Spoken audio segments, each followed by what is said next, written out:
barbershop conversation, guys. Feel free to hit the subscribe button. I just saw, I went back and I saw the, by the way, silentherofilms.com, you know, there's a new coward in the black community. It's an old coward, but I saw it last night. And it's running through social media right now. Civilians who cower in front of street dudes.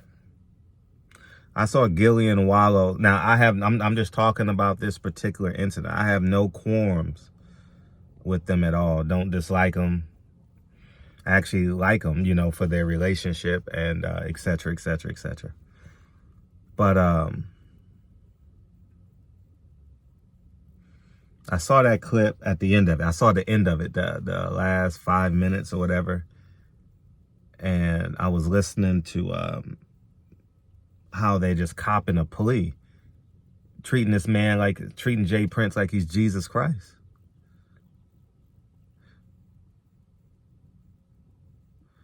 I think Wallo did 20 years, Gillie, I don't know how many years they did together, collectively.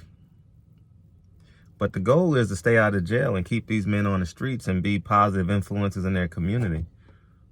But your platform was just hijacked by a terrorist.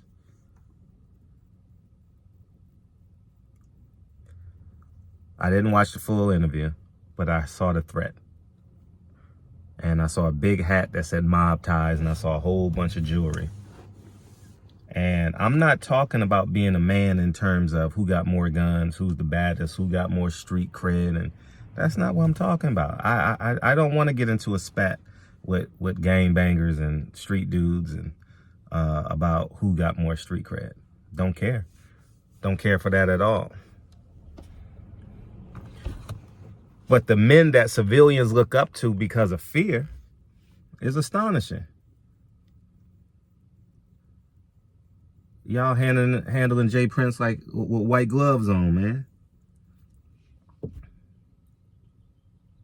That's a new coward in the black community. When you can speak, when you can speak tough to men like me who work for a living and basically harmless. But when you got to speak tough to the people who need to hear it, like, Wallo, your message is for Jay Prince and his family. It is. It's literally for it. We got to do better, stay out of jail, don't commit crimes, no pushing back. That's who you're not talking to me. Your message is for him. Why didn't you give him the 10,000 videos you've made on the streets of Philadelphia and hit play for Jay Prince? I know we're all not perfect. We all make mistakes. This ain't no, like, I think at the end of the day, they're a good medium. But this gives me mixed messaging.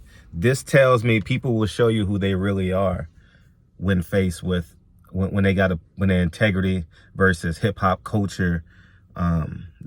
This is why black culture is trash. This is why black culture is terrible. This is why black culture is Sodom and Gomorrah. Wallo will not give his message to who? Jay Prince. I don't know nothing about the case. Let Houston PD do their job, but the man is dead. At the end of the day, the man is dead at a Jay Prince party event, junior party or something like that. Allegedly, I don't know exactly, but the investigation is ongoing, and I don't respect street dudes like that, man. I honestly don't.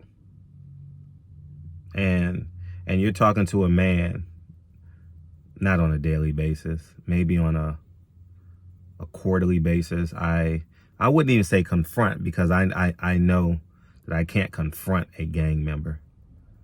But I hold my line for integrity. I lean on truths. I lean on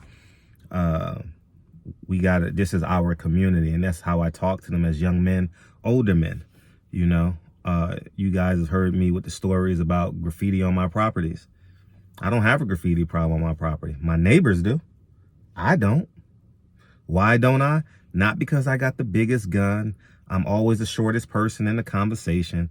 I'm never, but whenever you lean on the side of truth and integrity, you know what I mean? People respect it, you know? But my respect for Jay Prince, when he had Shakur Stevenson sitting there with that NBA YoungBoy situation and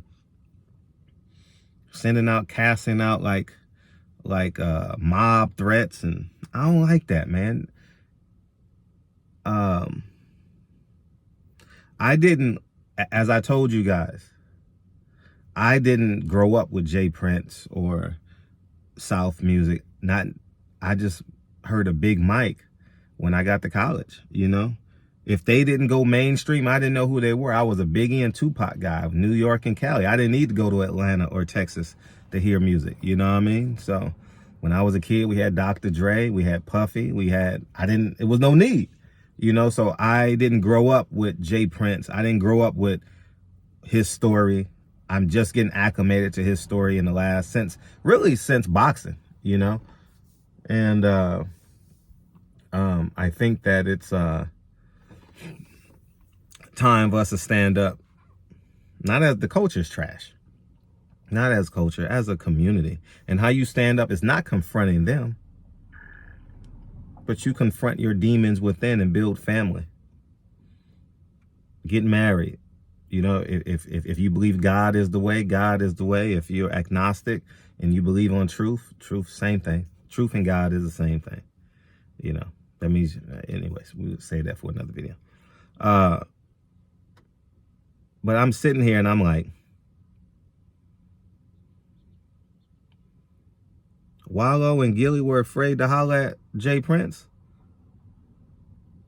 They allowed their platform to be hijacked, and they're going to grow from this and get better, I assume, you know, like we all do, right? I have a platform, and I'm sure I haven't been batting 1,000, but I would never let a street dude come on my platform and propagate the murder of a black man.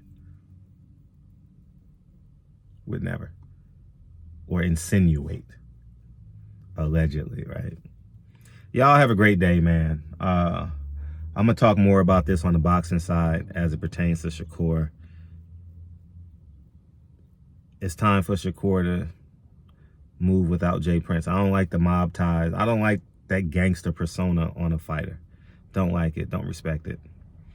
And I'm moving on, man. I'm about to go work out. Barbershop Conversations. Feel free to hit the subscribe button. I'll talk to y'all soon. Peace, guys.